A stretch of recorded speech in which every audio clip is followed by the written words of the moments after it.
Connor Hayes, a ranger veteran, stood motionless at the entrance to the colossal Scarecrow maze. Beside him, his gray and white GSD, Smokey, was letting out a low growl, ears perked, his body tense. The cold Halloween fog coiled around their feet, and the screams of the festival seemed to fade away. They weren't here for the festivities, they were following a dangerous signal. Connor knew that to find the truth, he and Smokey had to step into the darkness of this maze, a place where the tattered scarecrows weren't the most frightening things waiting inside. Please support us by subscribing to our channel. The silence in Connor Hayes' small cabin was a fortress. Outside, beyond the dense perimeter of Douglas firs, the world was indulging in the organized chaos of Halloween. Connor, however, wanted no part in it. He sat at his rough-hewn kitchen table, the only light coming from a single yellow bulb above the sink. The glow illuminated his hands as he methodically worked a polishing cloth over a thick piece of leather harness. Connor was a man who blended with the shadows of the Oregon woods. He was tall, with a lean, wiry strength that spoke of a life lived outdoors, or perhaps a life before that, one spent in rigid discipline. His dark brown hair was cut functionally short on the sides, but left longer on top, long enough to show the encroaching silver that colonized his temples. His face was a map of contradictions, weathered and austere, carved by wind and memory, but his eyes, when they bothered to look up, held a deep, quiet kindness. He wore what he always wore in the cold months, a heavy plaid flannel shirt of navy and gray over a faded gray t-shirt, worn denim jeans, and sturdy work boots, caked with dry mud. At his feet, perfectly still, lay Smokey. Smokey was a German shepherd, but not the common black and tan. His coat was a thick, luxurious mix of wolf gray and pale white, earning him his name. He was a large adult male, rescued from a shelter 3 years prior, and his devotion to Connor was absolute. He was a quiet dog for a quiet man, his temperament more watchful guardian than playful pet. Now he lay with his head on his paws, his ears relaxed, soaking in the peace his master cultivated. The sudden, sharp ring of a cell phone shattered the quiet.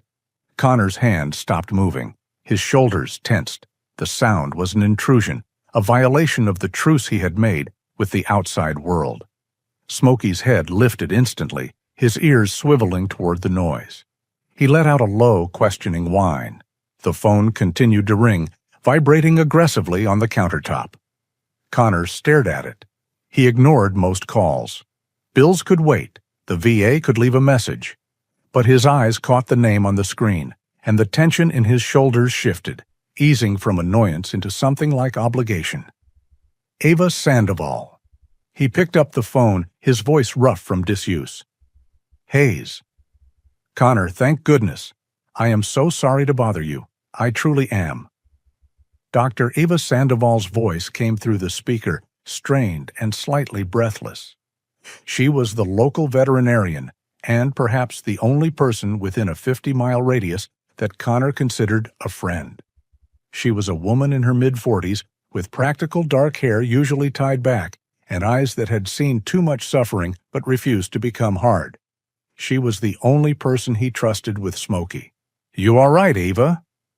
I'm fine, she said, though the sounds of distant, distorted music and faint screaming leaked through her end of the line. "It's my truck. The battery is completely dead. I'm stranded out here." Connor closed his eyes. He already knew where out here was. The entire town of Schofield was attending one event tonight, the Blackwood Farm Scarecrow Festival. It was the largest Halloween event in the county, a sprawling, chaotic mess of corn mazes, haunted houses, and far, far too many people. "And you're at the farm," Connor stated. It wasn't a question. "I am," she sighed. "I'm running the veterinary station for the petting zoo and the animal exhibits. Look, I wouldn't ask, but I'm in a real bind." Connor waited. He could feel the familiar crawl of anxiety starting in his gut. The noise, the crowds, the flashing lights. "My truck is dead," she continued. "And the large transport crates, the ones you fixed the hinges on for me? They are still in the back of your truck. I need them, Connor. Desperately. Connor looked at the 3 large, heavy-duty animal crates stacked neatly by his woodshed. He had spent 2 days reinforcing the steel and replacing the latches. "Ava, you know I'm not—" He stopped. "Not good with crowds" was an understatement. "The noise gets in my head" was the truth. "I know," she said, her voice softening, instantly understanding his hesitation. "I wouldn't ask you to come into the festival, never. But these animals, the ones that Mr. Hamilton is showing, they are stressed, and the cages he's using are flimsy.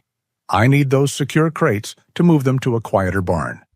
Connor rubbed the bridge of his nose. He owed her. He owed her more than he could ever repay. He glanced down at Smokey. The dog was now sitting up, watching him intently, sensing the shift in his owner's mood. Connor's mind flashed back 2 years to the sound of Smokey's agonizing cries after getting caught in an illegal snare trap. He had carried the bleeding dog for 2 miles, and Eva had met him at her clinic at 3 in the morning, her hand steady as she saved Smokey's leg. She had never asked for anything in return. Until now. A long, heavy sigh escaped him. "Where do you need them?" He could hear the flood of relief in her voice.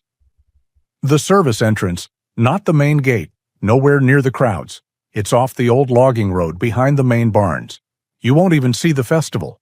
Just drop them off, and I'll have a volunteer help me get them." "I'm on my way," he said, and hung up.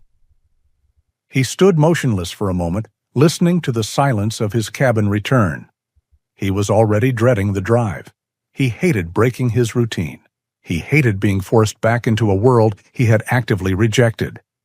"All right, boy," he said to the dog. Smokey immediately stood, his tail giving a single, reserved thump. Connor grabbed his keys from the hook by the door. He walked over to his coat rack and pulled his old, worn brown leather jacket from its peg. The jacket was heavy, cracked with age, and smelled faintly of motor oil and cold air. He pulled it on over his plaid shirt, but didn't bother with the zipper. He opened the cabin door. The cold, crisp air of the late October night hit him. It carried the scent of pine, damp earth, and something else. The faint, sugary sweet smell of kettle corn and wood smoke from the festival miles away. "Smokey, load up." The German shepherd trotted past him without hesitation, leaping gracefully into the passenger seat of the aging, dark blue pickup truck parked nearby. Connor never left Smokey at home alone. The dog was his anchor, a living, breathing barrier against the memories that crowded in when the world got too quiet or too loud. Connor shut the cabin door, the click of the lock echoing in the darkness. He walked to the truck, his heavy boots crunching on the gravel. He climbed into the driver's seat, the engine turning over with a familiar, healthy rumble. Smokey settled in, looking forward as if on duty. Connor put the truck in gear and pulled onto the dirt track that led away from his sanctuary. His plan was simple.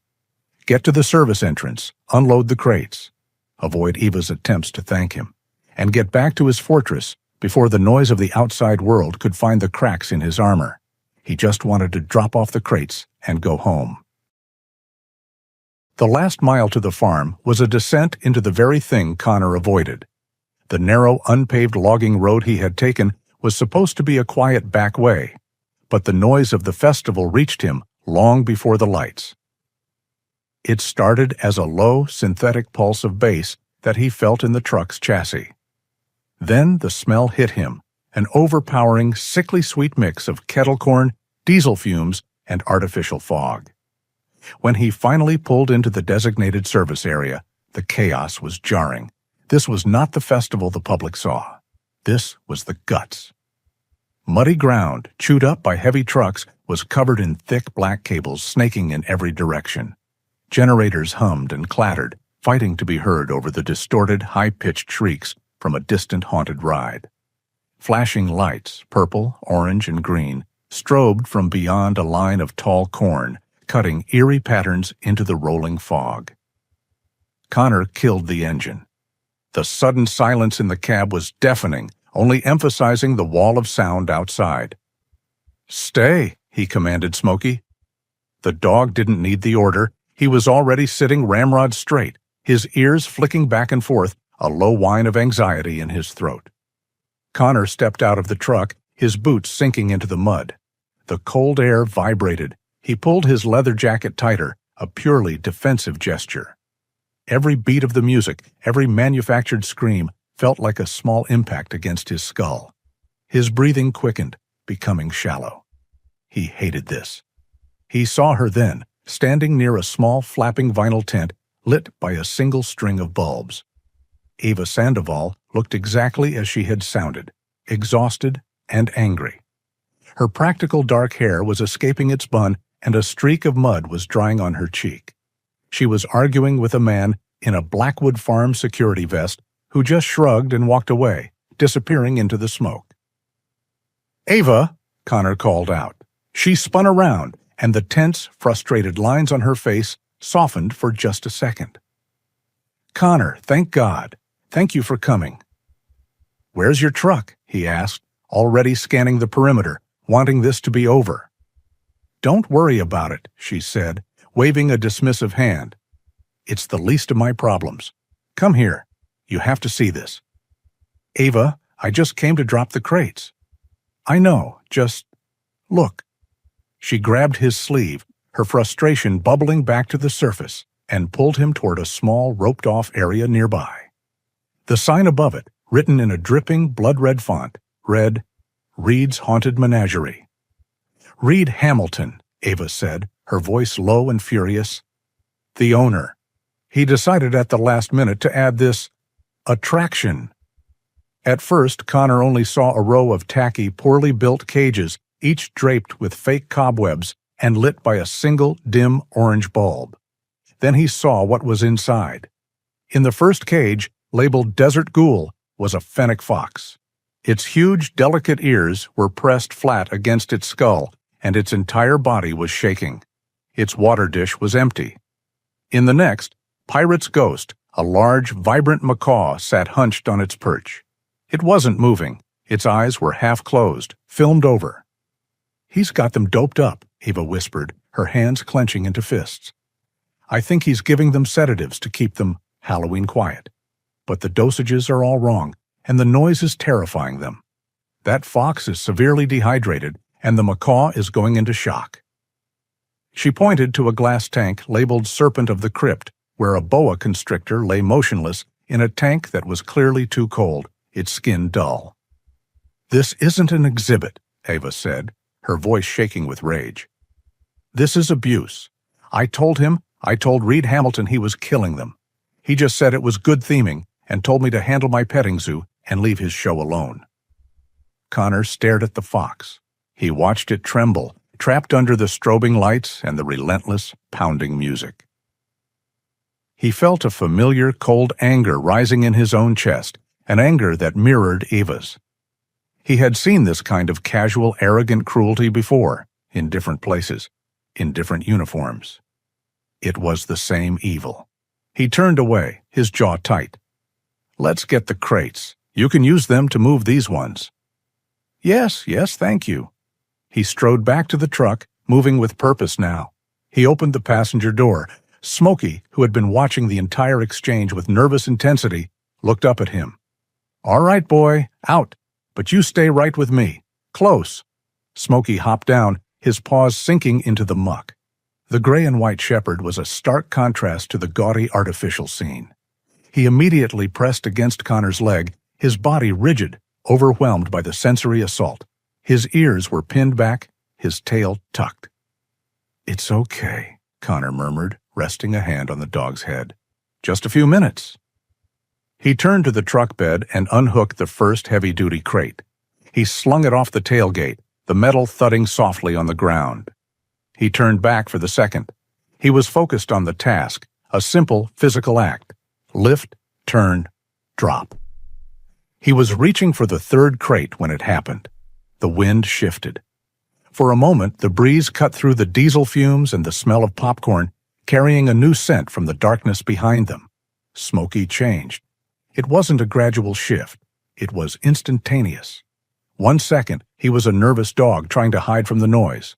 The next, he was a predator. His head snapped up.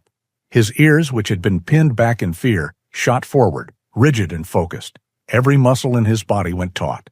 He took one step forward, then another, his nose raised, tasting the air.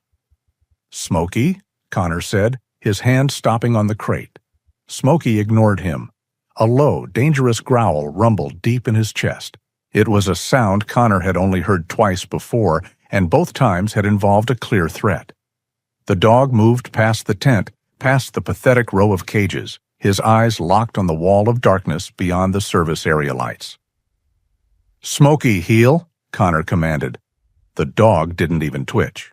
He was fixated on the looming shadow of the massive Scarecrow maze, a towering wall of cornstalks that formed the festival's main attraction. And just behind it, barely visible, was a dark, dilapidated shape, an old, unlit barn or warehouse that was not part of the festivities. "Connor, what's wrong with him?" Ava asked, stepping back. "I don't know." Smokey advanced, sniffing the ground now, his body low. He was pulling, desperate, moving with a purpose that terrified Connor. "Smokey!" But the dog was gone, trotting away from the light, drawn by something invisible. Connor, dropping the strap of the crate, lunged and grabbed the dog's collar, his fingers locking onto the leather. Smokey pulled. He pulled hard, choking himself, his powerful legs driving him forward. He was dragging his master, a man who weighed nearly 200 pounds, through the mud, straight toward the looming darkness of the maze, and the silent warehouse hidden behind it. It was not a request. It was a demand. Connor's grip on Smokey's collar was absolute, his knuckles white, but it was like holding back a freight train. The 90-pound German Shepherd was pure, focused muscle, and he was dragging his master, a trained Army Ranger, through the thick, sucking mud as if he were a child. "Ava, stay by the truck," Connor shouted over his shoulder. He didn't look back to see if she obeyed. "Connor, wait! It's not safe," she called, her voice already distant and thin. He ignored her. He had spent years learning to trust the instincts of good men, and he had learned that the instincts of a good dog were often purer. Smokey was not pulling from fear. He was not pulling from aggression. He was pulling with the desperate, frantic energy of a rescuer. They plunged out of the chaotic, strobing perimeter of the service area and into the pure, cold darkness. The thudding, synthetic bass of the festival music was instantly muffled as they passed the tall, dense wall of the Scarecrow maze. Here, the air was still, save for the wind rattling the dry corn husks and the sound of Connor's heavy boots slipping and fighting for purchase. Smokey didn't slow, his nose just inches from the ground, following a path invisible to any human. He led Connor past the maze toward the looming silhouette of the old, unlit warehouse. It was clearly abandoned, or at least not part of the festival. The paint was peeling in long, curling strips, and one of the upper windows was a jagged, empty hole. A heavy chain and a large, rust-colored padlock secured the main sliding doors. "Nothing here, boy," Connor said, breathing heavily, the cold air burning his lungs. Smokey ignored the main doors. He pulled harder, dragging Connor along the length of the building, around the side, toward the foundation. The mud here was deeper, mixed with weeds. The dog stopped so suddenly, Connor almost fell over him. He was at a window, or what was left of one. It was a small, rectangular basement window, set low to the ground, almost completely obscured by a sheet of rotted plywood. Smokey was digging at the wood, his claws making sharp, scraping sounds. He jammed his nose into a small gap and whined, a high-pitched, agonizing sound. "What is it?" Connor knelt beside him, his knees sinking into the wet ground. The music was duller here, but he could still feel the bass in the earth. "What do you hear?" He put his hand on Smokey's neck, feeling the rigid tension. He leaned in, pressing his ear against the damp, cold glass. Nothing, just the wind and the distant, muffled pulse of the festival. He was about to pull away, to tell Smokey they were leaving. Then he heard it. It was almost too faint to register, a sound so thin it seemed imaginary. A desperate, high-pitched whimper, like a sliver of glass. It was the sound of something small in deep distress. Smokey was right. The anger he had felt at Eva's exhibit, The cold rage at the sight of the trembling fox now focused into a single, sharp point. He stood up. He looked at the side of the building. The window was too small, the plywood too secure. He moved to a narrow side door, one he hadn't seen in the dark. It was set into the old foundation, probably leading to the same basement. It was secured by a heavy, commercial-grade deadbolt. A year ago, he would have walked away. He would have told himself it wasn't his business. He would have retreated to his cabin and let the darkness win. But he was tired of walking away. He looked around. No one. Just him and Smokey and the muffled screams from the haunted ride. He braced his feet in the mud, placed his shoulder against the door jamb, and drove his weight into it. The old wood groaned, but held. He didn't need the whole door, just the lock. He repositioned, aimed his boot just beside the handle, and kicked. A sharp, explosive crack split the night air. The wood around the deadbolt splintered, and the door flew inward, slamming against a wall inside. The smell hit him first. It was a physical force, a wave of heat and stench that drove the clean, cold air from his lungs. It was the thick, choking, acidic smell of ammonia, rank feces, and another, more terrifying scent, the smell of raw, unfiltered fear. Smokey, no longer needing to pull, bolted past him into the blackness. "Smokey, here!" Connor commanded, pulling his phone from his jeans. He clicked on the flashlight, the white beam cutting through the oppressive dark. The light illuminated a scene from hell. This was not a storage room. It was a prison. The basement was packed wall to wall with cages. They were stacked 3 and 4 high, floor to ceiling, transport crates, wire cages, even small, filthy aquariums. And in every one, terrified eyes reflected his light. He saw small, trembling primates huddled together in a crate far too small, their fingers clinging to the wire. He saw exotic birds, their bright feathers matted and soiled, panting in the heat. A civet cat, its eyes wide and vacant, lay motionless in a corner. Reptiles lay in dark, cold tanks, unmoving. They were all silent, too weak or too terrified to make a sound. This was a major organized operation. "Smokey, where are you?" Connor whispered, his voice hoarse. The dog was at the back, in the farthest, darkest corner of the basement. The whimpering sound was louder here. Connor moved through the narrow aisle, his shoulder brushing the cold, wet stone walls. He shone the light where Smokey stood, his tail rigid, his nose pressed against the wire of one last cage. It was a simple pet store cage, thrown in the corner, forgotten. Inside, lying on a soiled, thin towel, was the source of the sound. It was a puppy, a German Shepherd puppy, so small it couldn't have been more than 8 weeks old. Its fur was a matted, pale version of Smokey's own wolf gray and white. It was lying on its side, its tiny body shivering in violent, uncontrollable spasms. Its breathing was a series of shallow, rattling gasps. It was dying. Connor stared, his blood running cold. He had seen death. He had seen cruelty in war that defied description. But this was different. This was calculated. This was the willful, greedy destruction of something so utterly innocent.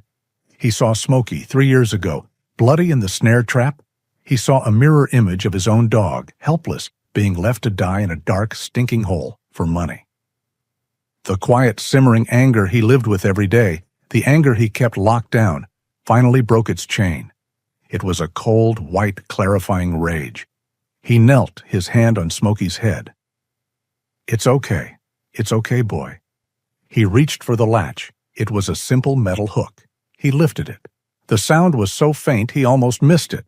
A sharp gasp, and the soft, distinct sound of a footstep in the mud just outside the broken door. Connor froze. His breath stopped. The rage vanished, replaced by ice. He was no longer a rescuer. He was a soldier in hostile territory. He snapped his phone's flashlight off, plunging the room back into absolute darkness, save for the faint, strobing colors of the distant festival. He crouched beside Smokey, shielding the tiny cage, and waited. The sound of the soft footstep and the sharp, indrawn gasp was not a threat. It was a witness. Connor's head snapped toward the splintered doorway, his hand reflexively moving toward the empty space on his belt where a weapon should have been. Smokey let out a low, warning growl. "Connor!" The whisper was terrified, barely audible over the thumping bass from the festival. "Ava!" He breathed her name as a curse.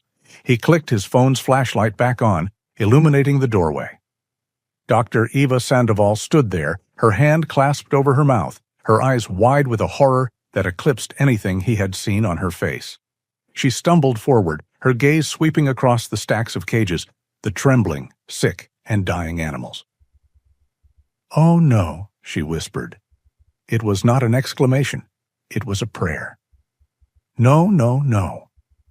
She was a veterinarian. She was trained for sickness and injury, but this was a different category of evil. This was systematic industrial-scale cruelty. "Connor, what is this?" "A smuggling operation," Connor said, his voice flat, cold. Eva moved past him as if in a trance, her professional instincts taking over. She knelt by the civet cat, ignoring the filth, and gently touched its side. "He's in shock. They're all... My God, the heat, the ammonia." She looked at the panting, huddled primates. "They're suffocating. Dehydration, septicemia. They're dying." Her eyes then fell on the corner, on Smokey, and the tiny, shivering puppy at his feet. She let out a small, broken sound. "That's a baby," she whispered, crawling toward it. "That's just a baby." She saw the spasms, the rattling breath. "It's acute, parvo, or something else. It's... Oh, Connor." She looked up at him, her face pale, her anger from the exhibit now replaced with a terrible, desperate clarity. "We have to call 911. We have to call them right now. We need animal control. We need the police. We have to get them out." "Agreed," Connor said. His mind was already working, clearing the fog of rage. "We're compromised down here. We exit, we get to the truck, and we make the call. We can't just leave them. We're no good to them captured, Eva. Let's go." He grabbed Smokey's collar, the dog whining, reluctant to leave the puppy. "We'll be back," Connor promised the dog, his voice low. He pulled Eva to her feet. "The door. Now." He moved first, Smokey at his heel, checking the broken doorway. He was halfway through, his foot on the muddy threshold, when he raised a hand, freezing Eva in her tracks. Voices. They were approaching, accompanied by the heavy, confident crunch of boots in the mud. And they were coming this way. "Back!" Connor hissed. "Now! Deep!" He shoved Eva, not gently, back into the depths of the basement. He didn't just hide, he concealed. He found the deepest shadow, a gap between a stack of reptile tanks and the damp stone wall. "In here. Do not move. Do not breathe." He pushed Eva into the gap, then pressed himself and Smokey in beside her. The fit was tight, the smell overwhelming. He put his hand gently over Smokey's muzzle, a practiced, silent command. The dog became a statue, though Connor could feel the vibrations of a growl trapped in his chest.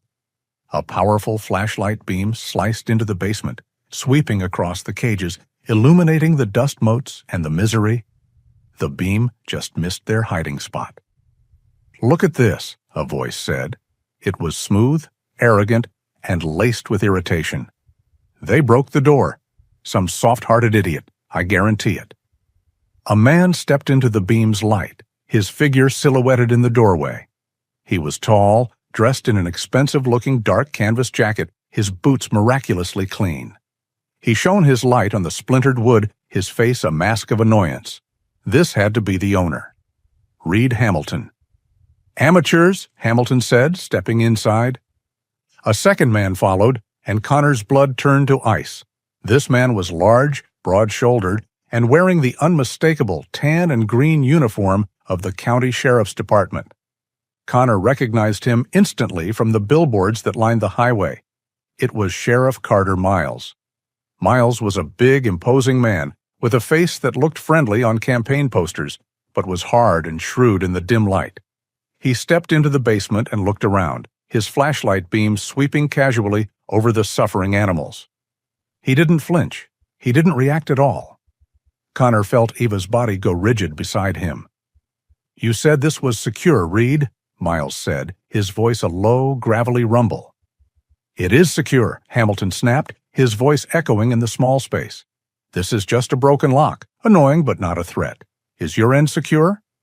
"As a drum," the sheriff said. He let out a low laugh. "This festival of yours is the best cover I've ever seen. Half my deputies are directing traffic at the main gate, and the other half are busy with college kids trying to buy beer." "Good," Hamilton said. He pointed his light toward the puppy in the corner. "This new shipment is high value. That baby GSD alone is going for 5 figures to a private collector. We move it all before dawn." Connor felt Ava's nails dig into his arm.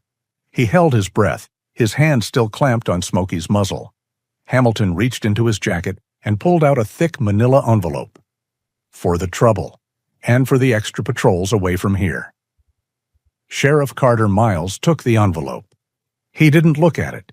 He simply folded it lengthwise and slid it into the inner pocket of his uniform jacket. "A pleasure, Reed," Miles said. "You've got nothing to worry about.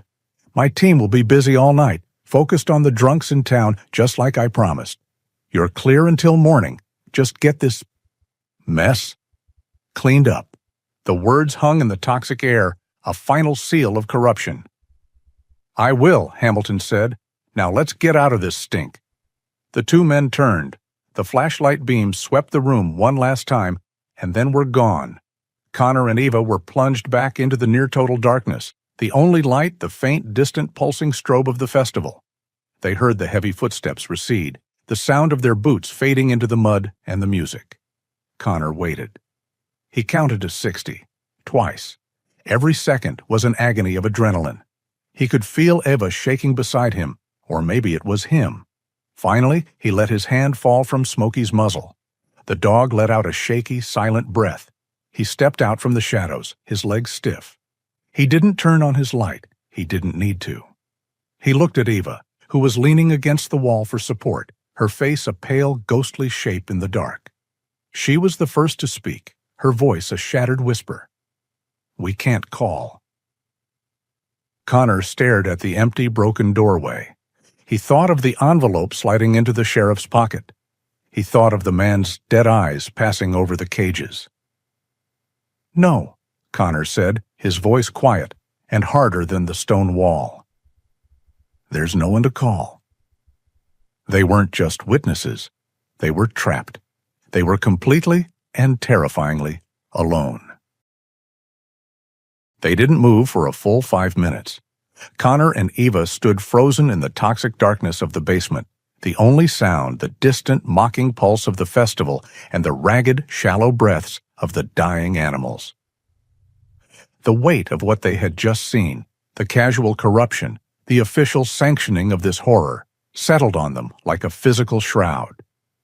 "Connor," Eva whispered, her voice cracking. The adrenaline had fled, leaving her trembling. "Connor, we saw the sheriff." Connor's hand, which had been pressed against the stone wall, slowly uncurled.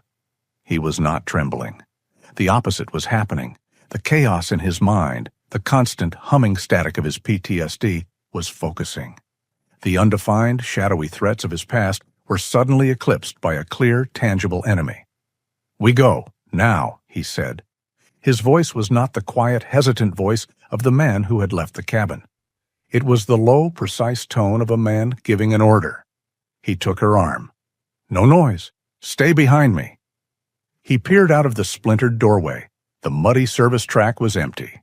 The beams of the flashlights were gone. He moved, Smokey pressed against his leg like a gray and white shadow. Eva stumbled behind him, her eyes wide, flinching at every distant scream from the rides. The short walk back to the vet tent felt like crossing a mile of enemy territory. Connor's senses were on fire. He registered every generator's hum, every splash of strobing light, every shadow that wasn't solid. The noise and chaos of the festival, his enemy just 30 minutes ago, was now his cover. They reached the flimsy vinyl tent. Connor pushed Eva inside and zipped the flap almost completely shut, leaving only a tiny gap to watch. Eva collapsed onto a folding chair, her hands buried in her hair. "We can't do anything. We should just run. We can drive to the next county, call the state police." "Oh God, what if they're in on it too?" "They're not," Connor said, his voice flat. He was staring through the gap, his eyes fixed on the distant, dark warehouse. "But by the time we convince them, it'll be too late." As if summoned, new activity bloomed by the warehouse. A large, unmarked box truck, its headlights off, was backing slowly toward the main sliding doors, not the basement door they had used. Connor watched as Reed Hamilton emerged, no longer just annoyed, but a man in a hurry. He was directing two other men. "They're loading up," Connor said, narrating what he saw. The first man, large and broad, wearing a heavy work coat, was Wesley Hart. He moved with a heavy, deliberate, bovine strength, pulling open the heavy warehouse doors. The second, Jason Hunt, was his opposite, thin, wiry, and nervous. He held a clipboard and was ticking off items as he argued with Hamilton, his reedy voice carried on the wind. Connor could just make out Hamilton's sharp reply. "Don't care about the manifest. Get it loaded before midnight. I want that truck clear of this county." Midnight. Connor looked at his watch. 10:45 p.m. "They're moving now," he said. He let the flap fall, plunging the small tent into near darkness, the only light coming from Eva's medical kit. "Then it's over," Eva whispered, her voice hollow. "We failed." "No." Connor turned to face her. His face, lit from below by the sterile medical light, was a mask of cold resolve. The man who had dreaded coming here, the man who lived his life in avoidance, was gone. In his place was the ranger. "Ava, listen to me," he said, kneeling in front of her, forcing her to look at him. "They are loading that truck. In 1 hour, they will be gone. That puppy," he paused, his voice dropping, "that puppy will be dead before they cross the state line. The others will follow. We are the only two people on this farm who care." "But Connor, what can we do?" she pleaded. "It's us against the law." "Then we go outside the law," he said. "I'm going in." "What? No, that's suicide. Hamilton, the sheriff, those other two, they'll be armed. They'll kill you." "They won't see me," Connor said. It was a statement of fact, not a boast. "But I need a diversion, a big one. I need something that pulls every single person, Hamilton, his crew, and especially Sheriff Miles, away from that warehouse. And it has to be on the far side of the festival." "A diversion? Like what? A fire?" "No," Connor said. "A fire is too simple. They might ignore it, or just send one person. It has to be something that threatens the festival itself, something that threatens Hamilton's liability, something biological." He stood up, his mind racing, pulling tactical scenarios from his past. "It has to be something only you would notice, something a vet would report." Eva looked up, her eyes slowly grasping his meaning. A disease? An animal escape?" "A threat," Connor said, his gaze intense. "The haunted menagerie. You told me those animals were sick." Eva's breath hitched. "The snake? The boa? You said a biological threat." "Exactly," Connor said. "A snake, a venomous one. You, the on-site vet, just saw that one of Hamilton's imported exhibits was a local venomous species, not a boa. And it's loose, near the children's area, near the main haunt." Eva's face went from terrified to calculating. "A local timber rattlesnake. It's plausible for this time of year. If one got loose, yes, they would have to shut it down.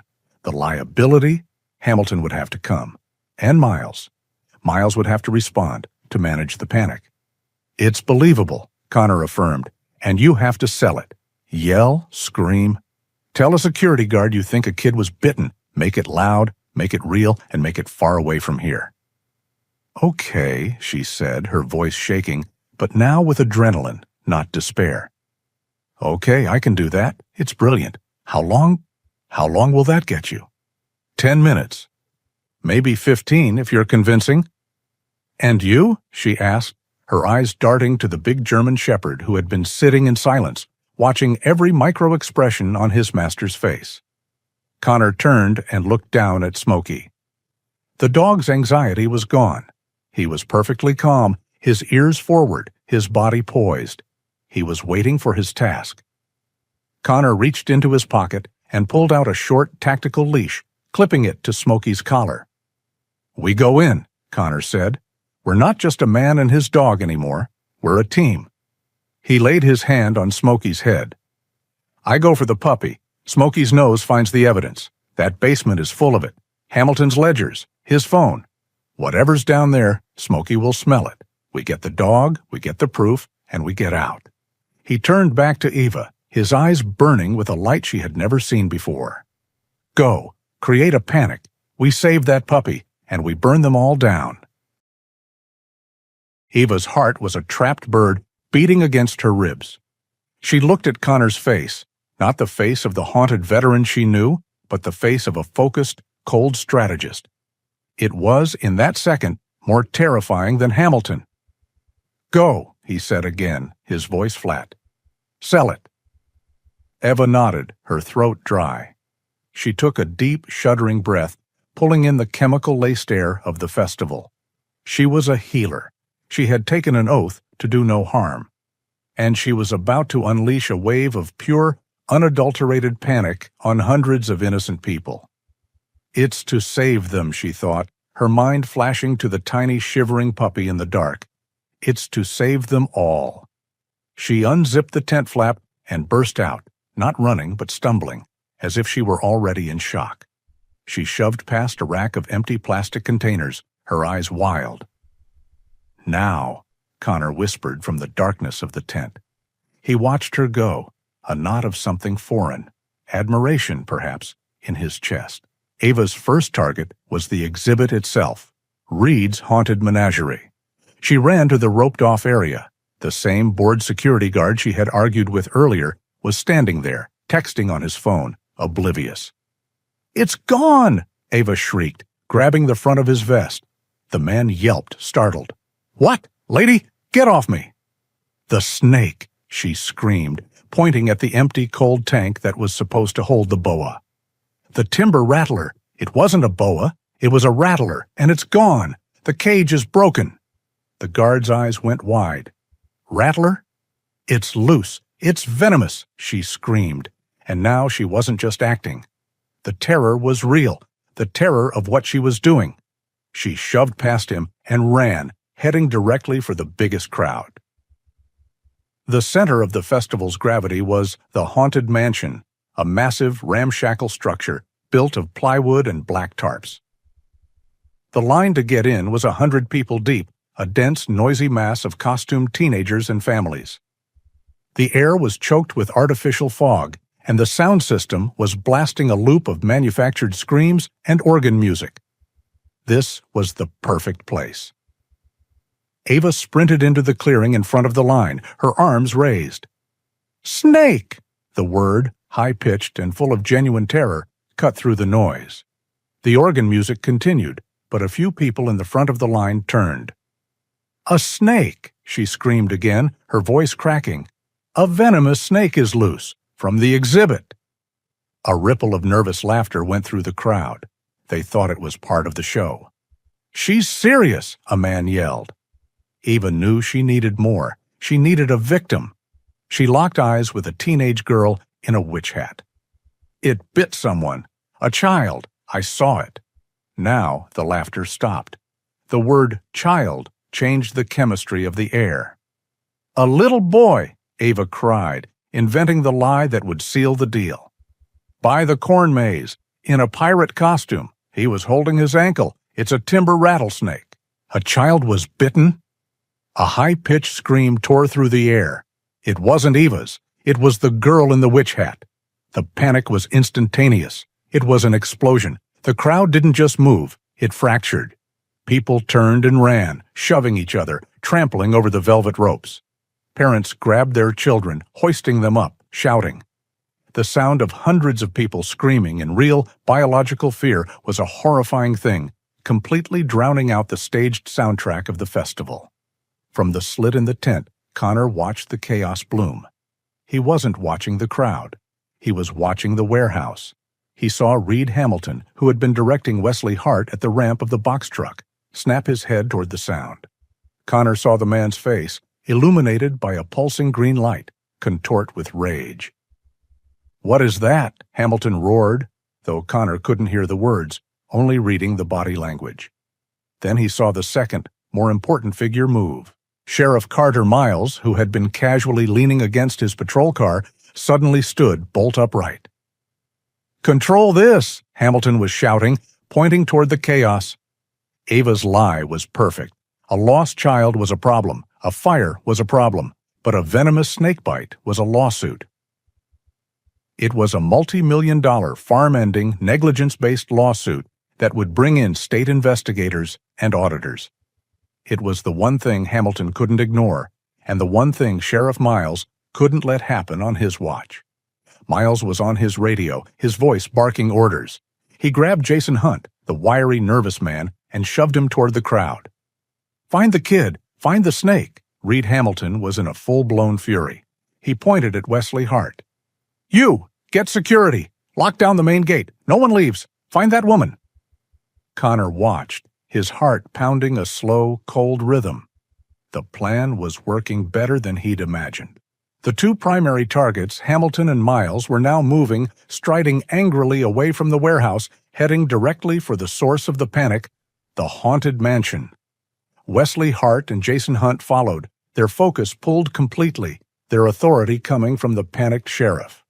One by one, the security assets protecting the smuggling operation were pulled away like magnets. Within 2 minutes, the entire security detail, Hamilton, Miles, Hart, Hunt, and 2 other guards Connor hadn't even seen, was gone. They were all on the far side of the festival, lost in the fog, the strobe lights, and the screaming chaos Eva had created. The service area, which had been a hub of criminal activity, was now completely silent. The dark, unmarked truck sat empty. The splintered basement door, 20 yards away, was unguarded. Connor looked down at Smokey. The big shepherd had been watching him, not the chaos, waiting for the signal. He was coiled, his entire body trembling with the energy of a held command. "Good girl, Eva," Connor whispered into the night. He slowly, silently unzipped the tent flap. 10 minutes, maybe less. He put his hand on Smokey's back. "With me. Close. No noise." Connor Hayes and his dog slipped out of the tent, 2 gray and white shadows melting into the larger, colder darkness. They moved low and fast, their feet making no sound in the soft mud as they crossed the open ground toward the broken basement door. The window of opportunity was 10 minutes, maximum. The chaos Eva had unleashed was a wall of sound, a genuine rising tide of human panic from the far side of the farm. It was the perfect cover. "With me, close, no noise," Connor had whispered. He moved from the vet tent, not as a man, but as a shadow. Smokey, perfectly in sync, moved at his left heel, his body low, his gray and white coat making him a ghost in the thick, artificial fog. They crossed the 20 yards of muddy ground to the splintered basement door in seconds. Connor didn't hesitate. He slipped through the broken opening, Smokey melting in right beside him. He was back inside the tomb. He eased the damaged door almost shut, leaving only a tiny crack. The sounds of the panicked festival were instantly cut off, replaced by a thick, oppressive, heated silence. No, not silence.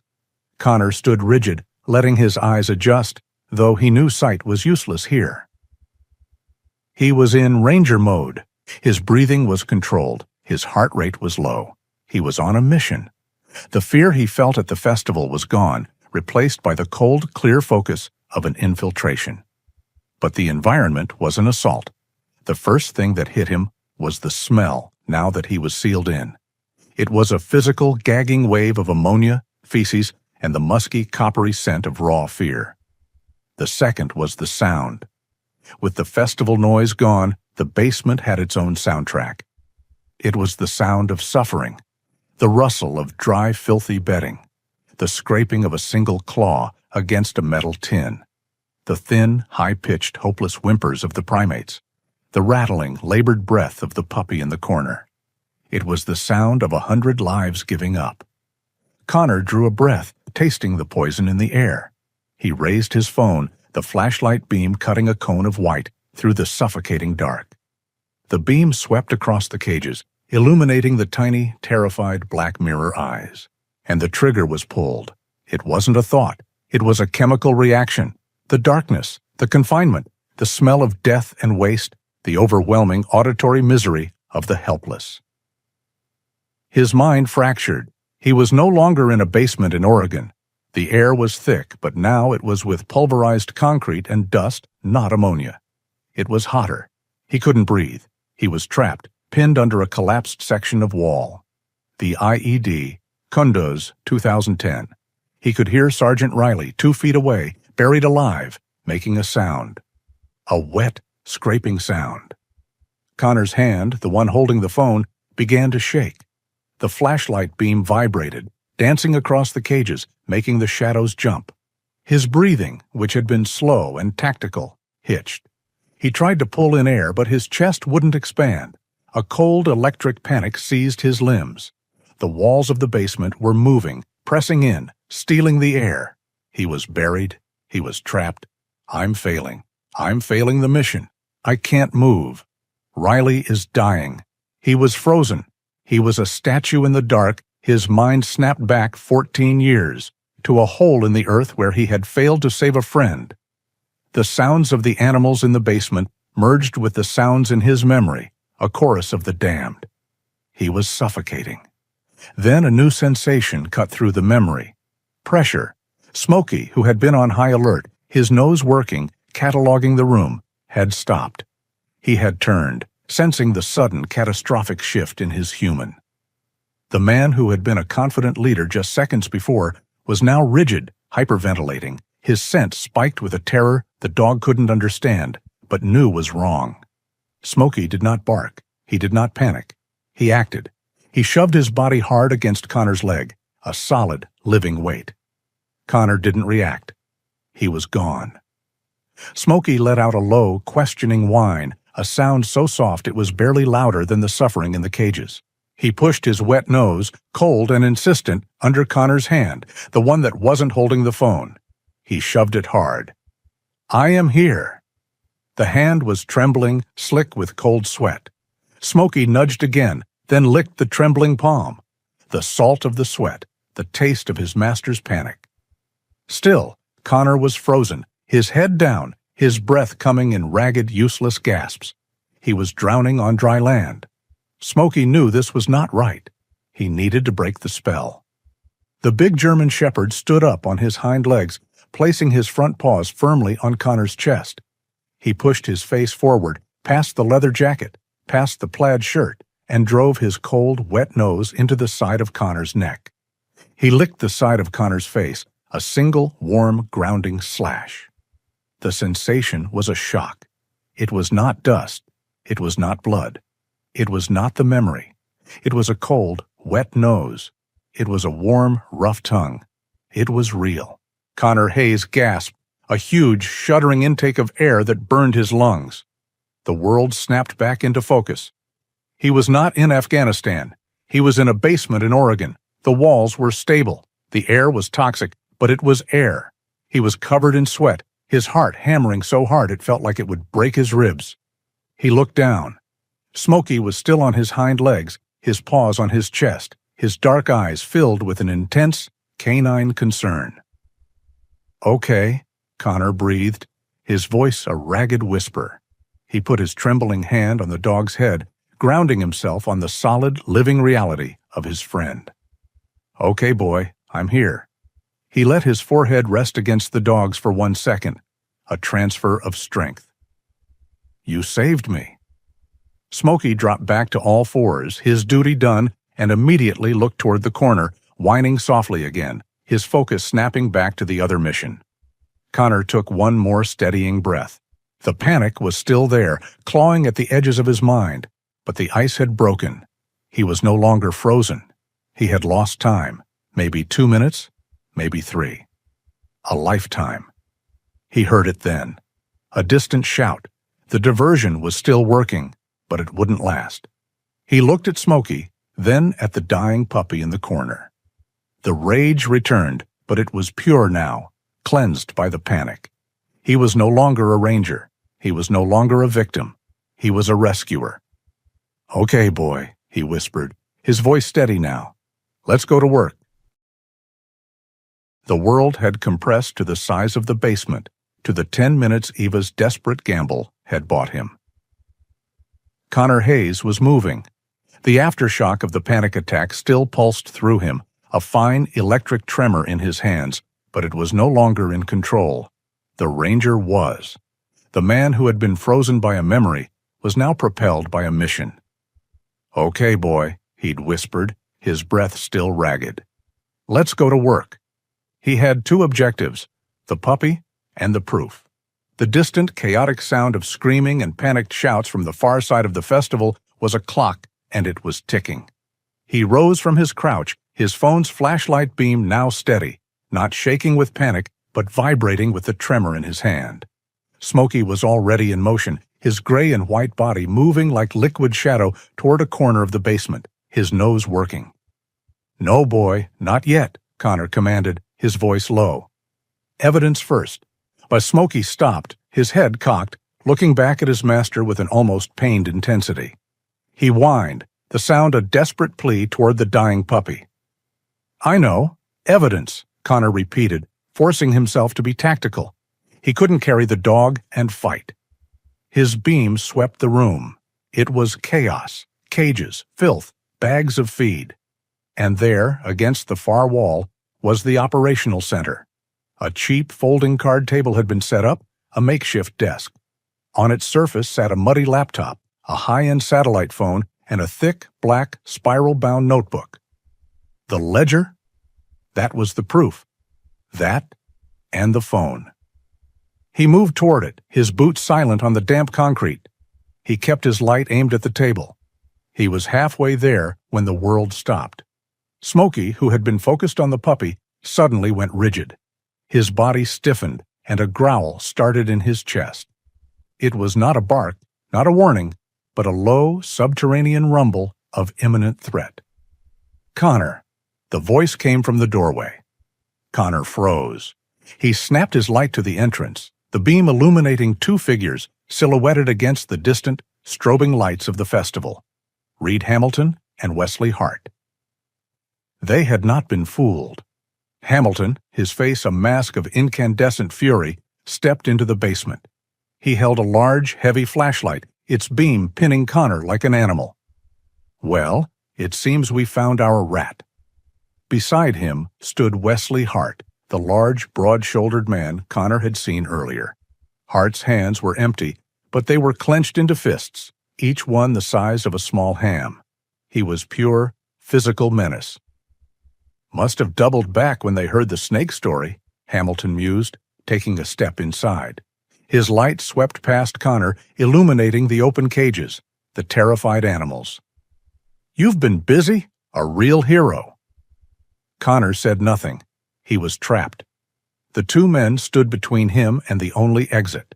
His hand, still trembling, instinctively moved to his side, finding only denim, not the pistol he hadn't worn in years. "I wasn't fooled, you see," Hamilton continued, his voice dangerously calm. He took another step. The snake bite was too perfect, too theatrical. It reeked of a diversion.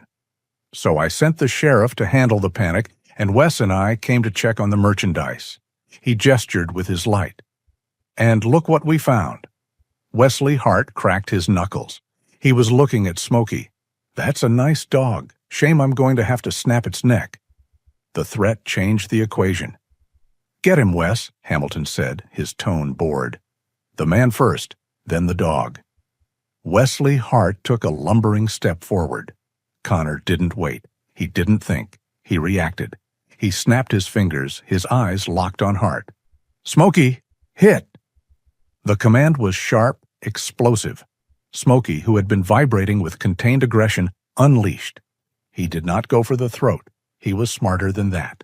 He launched himself from the shadows, a 90-pound missile of gray and white fur. He didn't bark until the moment of impact. Wesley Hart was focused on Connor.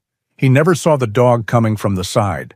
Smokey hit him low and hard, his entire body, led by his shoulder and head, slamming into the side of Hart's left knee.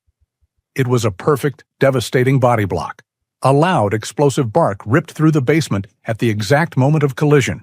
Hart screamed. It was a high, thin sound of pained surprise. His leg buckled, the joint compromised. He staggered sideways, his arms flailing, and crashed heavily into a stack of empty metal cages. The sound of his fall, a cacophony of clanging, screeching metal, was deafening. The chaos had begun. In that single, vital second, as Hamilton spun in surprise toward the sound of his falling man, Connor Hayes moved. He was not a man with shaking hands anymore. He was a ranger, and the objective was the primary threat: Hamilton. He crossed the 10 feet between them in 2 silent strides. He did not try to punch. Hamilton was holding a heavy flashlight, a weapon. Connor's only goal was neutralization. He slammed his left hand into Hamilton's wrist, breaking his grip on the flashlight, sending it clattering to the floor. With his right hand, he seized the front of Hamilton's expensive jacket and pulled. Hamilton, off balance, stumbled forward. Connor used the man's own momentum, pivoting and driving his shoulder into Hamilton's chest. Reed Hamilton slammed backward, his head connecting with the damp stone wall. There was a dull, sickening thud. The man's eyes rolled back, and he slid to the ground, unconscious. Silence. The only sounds were Hart's low groans from the pile of cages and the sudden, panicked screams from the festival, as if the world outside had just remembered they were there. Connor's heart was hammering. His hand was shaking violently now, the adrenaline dump hitting him hard. He didn't have time. He retrieved his phone, its light still on, and ran to the table. His shaking hand swept across the surface. The black ledger, the satellite phone. He shoved them deep into the inside pocket of his leather jacket, zipping it up. The proof. Then, the objective. He ran to the corner, Smokey already there, whining, licking the face of the tiny creature in the cage. I'm here, boy," Connor whispered. He fumbled with the latch, his trembling fingers making the simple task impossible. Come on, he hissed at himself. He took a breath, forced his hand to steady, and opened the cage. The puppy was so light it felt like nothing. It was shivering, its breathing a faint, rattling whisper. It was hot, burning with fever. Connor didn't have a free hand. He unzipped his jacket, pulled open the snaps of his plaid flannel shirt, and gently, so gently, tucked the tiny shivering body against his t-shirt, against his own skin. He pulled the shirt and jacket closed, zipping the jacket up high, creating a warm, dark, secure pocket against his chest. The puppy gave a single, weak whimper, and then was still. "Smokey," he said, his voice thick. Wesley Hart was stirring, trying to push himself up from the wreckage of the cages. "Smokey! Door!" Connor ran. He vaulted over a low stack of crates, his boots splashing through a puddle of indescribable filth. He burst through the splintered doorway, Smokey right at his heel, and did not stop. He ran from the dark, stinking tomb and into the cold, chaotic night, the distant sound of his name being called by the woman who had trusted him. "Ava!" he shouted, running toward the lights. Connor Hayes exploded from the splintered doorway, a man escaping a tomb. The cold, foggy air was a physical slap, cleansing his lungs of the toxic heat and stench. He didn't pause to think. He ran, one hand clamped protectively over the zipper of his leather jacket, shielding the faint, warm life hidden against his chest. Smokey was a gray and white blur at his heel, silent, fast, and lethal. The chaotic sounds of the festival, the distant, confused shouts, the thumping music, were a blessing. The diversion was still holding. "Ava!" he shouted, his voice raw. He saw her, a small, terrified figure huddled by the vet tent, her face a pale oval in the strobing purple and orange lights. "Connor!" she cried, her voice a mix of relief and terror. She ran toward him. "Did you—" "No time," He barked, grabbing her arm.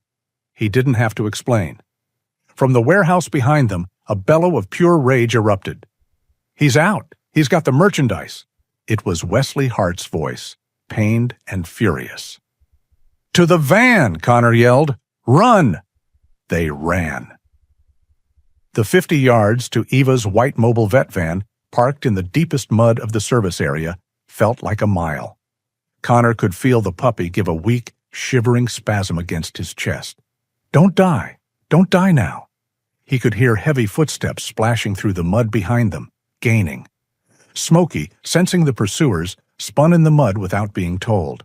He planted his feet and let out a deep, ferocious bark, a sound that tore through the night and bought them a single, vital second. "Get in!" Connor roared, shoving Eva toward the van's side door. She fumbled with the keys, her hands shaking so badly she couldn't fit the key in the lock.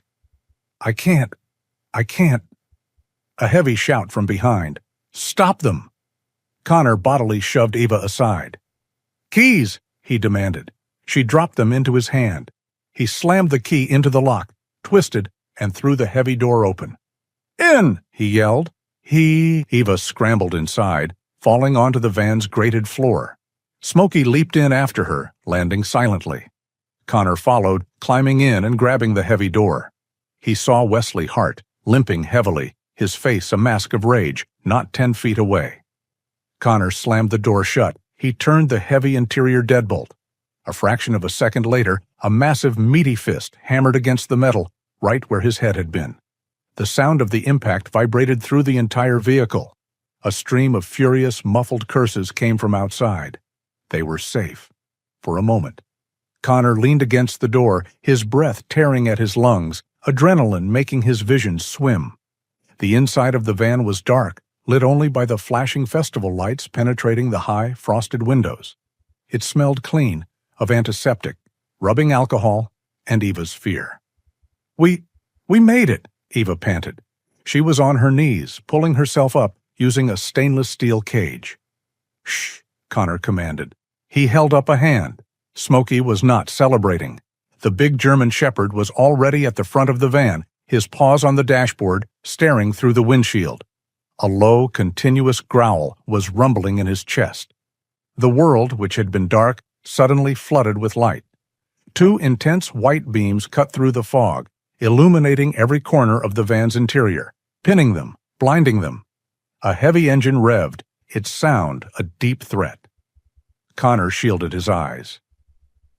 A dark-colored official county sheriff SUV pulled forward, its tires spinning in the mud.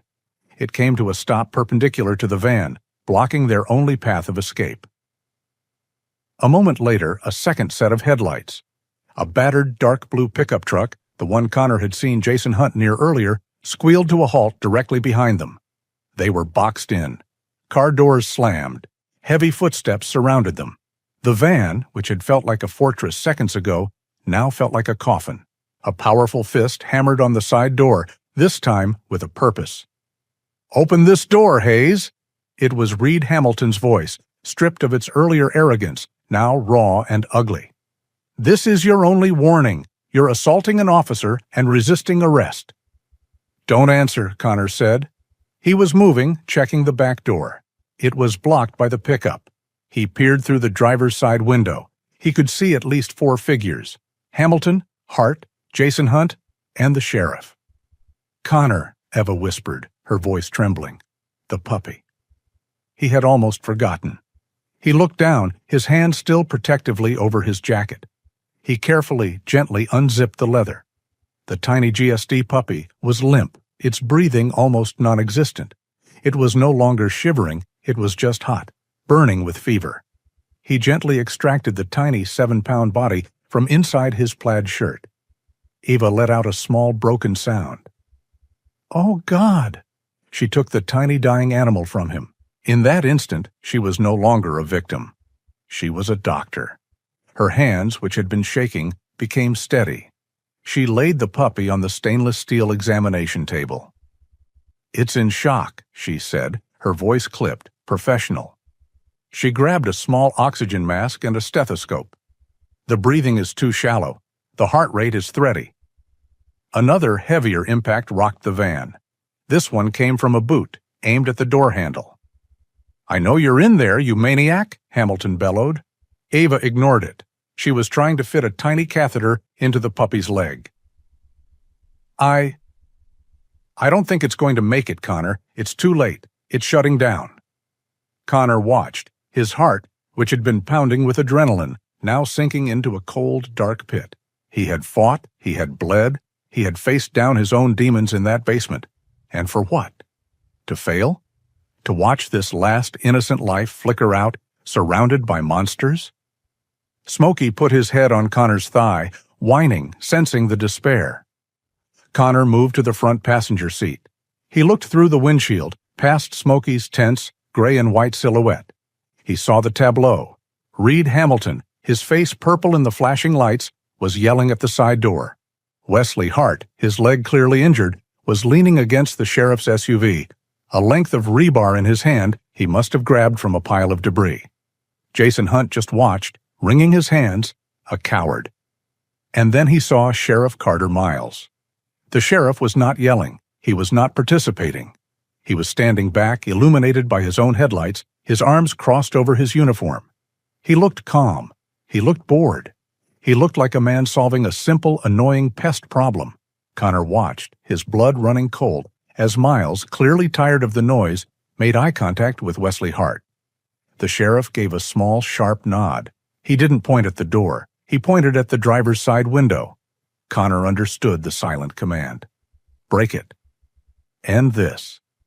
Wesley Hart smiled, a split-second glimpse of pure malice. He pushed himself off the SUV, testing his weight on his bad leg. He hefted the iron rebar. They were out of time. The sound of Wesley Hart's heavy, limping boot in the mud was a death knell. He was coming for the window. Inside the van, the air was hot, metallic with the smell of fear and Ava's antiseptic. The tiny German Shepherd puppy on the table gave a shuddering gasp, a final, futile attempt at life. He's gone," Ava whispered, her hands falling away from the puppy's chest. I'm sorry, Connor. He's gone." Connor didn't look. He was watching Wesley Hart raise the iron rebar. He was watching Sheriff Carter Miles stand by, arms crossed, sanctioning the execution. He had failed. He had fought his demons, broken into a fortress, and faced down the monsters, only to be cornered in a metal box and forced to watch the very life he'd tried to save extinguish. The old, familiar, suffocating blanket of failure settled on him. And then, underneath his jacket, against his skin, he felt a faint, tiny, vibrating movement. It wasn't the puppy. It was his phone. He had forgotten. He had been so focused on the mission, the escape, the fight. His phone was still in his pocket. The cold despair vanished, replaced by a final, desperate, icicle-sharp surge of tactical clarity. "Ava," he said, his voice a low, hard command. "Get down, on the floor. Get Smokey down. Now." "Connor, what?" "Down." She scrambled to the floor of the van, pulling the big German Shepherd with her. Smokey, sensing the new urgency, didn't hesitate, pressing himself into the smallest possible space, his eyes still fixed on Connor. Connor moved. He didn't hide. He sat up in the passenger seat, in full view of the windshield. He pulled his phone from his jeans. Wesley Hart was 10 feet from the window, raising the rebar. Sheriff Miles was watching, a faint smirk on his lips. Connor's shaking hands, which had betrayed him in the basement, were now a blur of controlled motion. He tapped the screen, opening the video camera. He aimed it through the windshield. He hit record. He captured it all, the flashing lights of the sheriff's SUV, the logo on the door, the face of Reed Hamilton, the menacing figure of Wesley Hart, and the calm, complicit form of Sheriff Carter Miles. "You're a fool, Hayes," Hamilton shouted, seeing him through the glass. "You're recording your own arrest." Connor ignored him. While the video was recording, he swiped up, pulling up his call screen. He did not dial 911. He knew that call would go straight to Miles's dispatcher. He dialed the number for the state police barracks in the next county, a number he had memorized long ago, just in case. A sharp, shattering sound exploded next to him. Wesley Hart had swung the rebar, smashing the passenger side mirror just inches from the window. He was testing his range. The phone rang, once, twice. "State Police, Dispatcher Scott, how can I help?" "Dispatcher Megan Scott," Connor said, his voice loud, clear, and perfectly calm, competing with the sound of Hart yelling outside. "My name is Connor Hayes. I am a former Army Ranger. I am at the Blackwood Farm Scarecrow Festival in Schofield." Hart swung again, this time hitting the metal door, the sound a deafening gong. "Sir, you need to call 911. "I cannot call 911. Connor cut her off, his voice rising in intensity, each word a precise hammer blow. "I am trapped in a vehicle, surrounded by armed men led by the owner, Reed Hamilton, and County Sheriff Carter Miles." A pause on the line. "Sir, did you say Sheriff Miles?"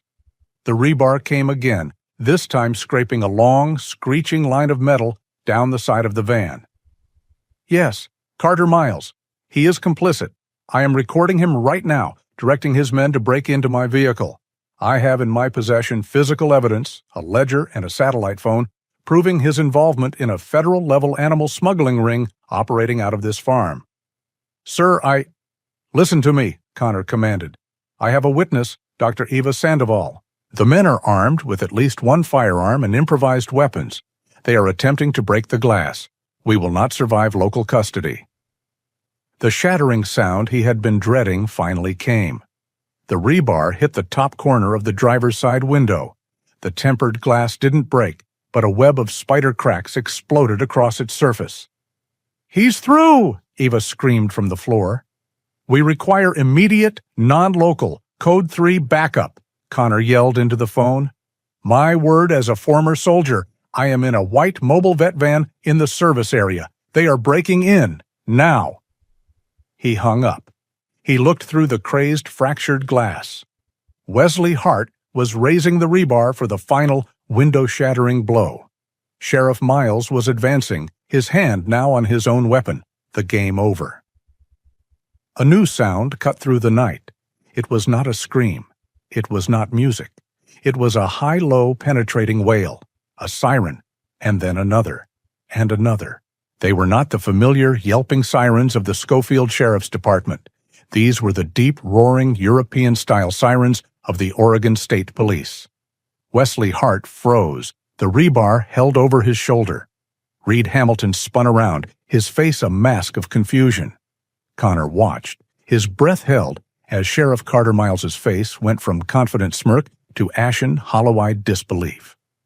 A dark blue state police cruiser, its lights painting the entire scene in strobing red and blue, slid to a stop in the mud, blocking the only remaining exit. Then another, and a third. The doors flew open. State troopers in their distinctive dark blue and black uniforms emerged, their weapons drawn, moving with a disciplined, tactical precision that made Hamilton's crew look like the clumsy thugs they were. "This is the state police," a voice boomed over a loudspeaker. "Drop your weapons. Hands in the air. Do it now." Wesley Hart let the rebar fall from his numb fingers. It splashed into the mud. Reed Hamilton raised his hands, his face a picture of indignant, sputtering rage. But Connor only watched Carter Miles. The sheriff, his face gray, slowly, mechanically, unclipped his sidearm and placed it on the hood of his own car, his career, his power, and his freedom evaporating in the cold, Halloween night air. It was over. A quiet sound from the table made Connor turn. Ava was hunched over the puppy, her hands moving. The puppy, which had been limp and gray, was twitching. I think he stopped breathing," Eva whispered, her voice awesome. It must have rebooted his system. He's breathing again, Connor. He's breathing."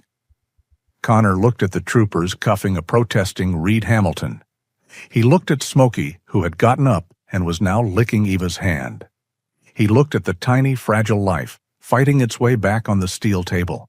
He put his head back against the seat, the tremors finally returning, and let out a single, shaky breath. We made it. 4 months later, The Oregon winter was giving way to the first false promises of spring. The sign on the building was new: the Sandoval Animal Rescue and Wildlife Sanctuary. Eva's small-town vet clinic had been transformed thanks to a flood of state funding and private donations that had poured in after the Blackwood Farm case made national news. In a large, fenced-in training yard behind the main building, Connor Hayes was on one knee. He was not wearing his old cracked leather jacket. He wore a simple, heavy-duty sweatshirt. The haunted, gaunt look was gone from his face, replaced by the patient, tired focus of a teacher. "Okay, Fogg, good boy. Now, sit, sit." In front of him, a 4-month-old German Shepherd puppy, all gangly legs and oversized paws, with a familiar, beautiful coat of wolf gray and white, tilted his head. He was healthy, his fur thick and clean, his eyes bright with chaotic, joyful puppy energy. "Sit," Connor said again, his voice firm but kind. The puppy? Fogg pounced on his boot. "No," Connor laughed. "Show him, old man," Connor said, nodding to his left. Smokey, who had been lying nearby, watching with dignified patience, stood up. He walked over to Fogg, nudged him aside, and sat perfectly, his back straight, his eyes on Connor. "See? Sit," Connor said. Fogg, seeming to understand, plopped his hindquarters down, his tail thumping wildly in the mud. "Good boy," Connor said, rubbing the puppy's ears. "You're a natural," Eva said, leaning on the fence, a cup of coffee in her hand. Connor looked up, a small smile touching his lips. "He's a menace. You should have kept him." "He wouldn't have it," Eva said, nodding at Fogg, who was now trying to pull Smokey's tail. "He imprinted on you that night. You're the only one he wanted." Connor grew quiet, watching the two dogs play. The silence stretched, comfortable, no longer filled with ghosts. "I never told you why I had to go back in, did I?" he said, his voice low. "I'm a vet, Connor," she said gently. "I saw that puppy. I know why." "No," he said, shaking his head. "It was more than that." He stood up, wiping the mud from his jeans. I had a friend. From the service. Patrick Shaw. His canine, a bomb sniffer, retired with him. That dog was the only thing holding him together, kept the nightmares at bay." He looked at Eva, his eyes clear. "A few years ago, his dog got sick. Fast. A cancer that just ate him up. Patrick put him down. And a month later, Patrick was gone too. He just gave up. He didn't have anything left to fight for." Connor looked down at Fogg, who was now asleep on his boots, exhausted. "When I saw that puppy," he said, his voice thick, "in that cage, I understood. Sometimes you're not just saving a dog, you're saving a life, someone's whole world." He reached down, his hand, now steady, resting on Fogg's small, breathing flank. "You're saving your friend." Eva watched him, the Ku-bin, the outcast, the broken man, standing in the bright, cold morning light. He was still scarred. He would always be. But he was no longer a ghost. He was an anchor. He looked up at her, a quiet, settled peace in his eyes. "Ready for his next lesson?" he asked. Eva smiled, sipping her coffee. "He's all yours, Connor. He's all yours." True loyalty, like the bond between Connor and Smokey, is a light that cannot be extinguished, even in the deepest darkness. It reminds us that saving one small, innocent life can often be the very act that saves ourselves. We are so honored to share these stories with you. If this tale touched your heart, we hope you'll consider sharing it, and we would be truly grateful if you would support our channel by subscribing. We love reading your thoughts in the comments. Our next story is waiting for you. Just click the video now on your screen.